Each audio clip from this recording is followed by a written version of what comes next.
গ্রামের বিয়েগুলো কিন্তু একটু অন্যরকম হয় দেখতে, আর আমার তো অনেক বেশি ভালো লাগে গ্রামের বিয়ে বাড়িতে।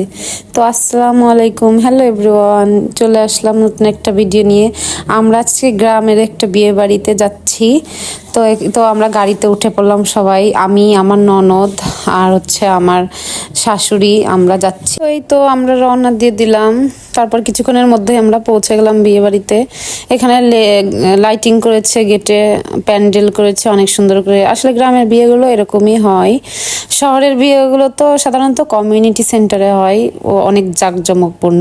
তো আমার এই গ্রামের সাদামাটা বিয়েই বেশি ভালো লাগে। তো এই তো বউর সাথে আমরা একটু ছবি তুলছিলাম, ভিডিও করছিলাম, যে রিস মামুনিকে নিয়ে একটু ভিডিও করলাম। তারপর আমরা খাওয়া দাওয়া করতে আসলাম এখানে। মামুনিও দেখেন বসে আছে। তারপর ওর দাদু ওকে একটু আদর করে নিচ্ছিল। তারপরে শুনলাম জামাই এসে গেছে। জামাই একটু ভিডিও নেওয়ার চেষ্টা করছিলাম, কিন্তু জামাই খাওয়া দাওয়া করতে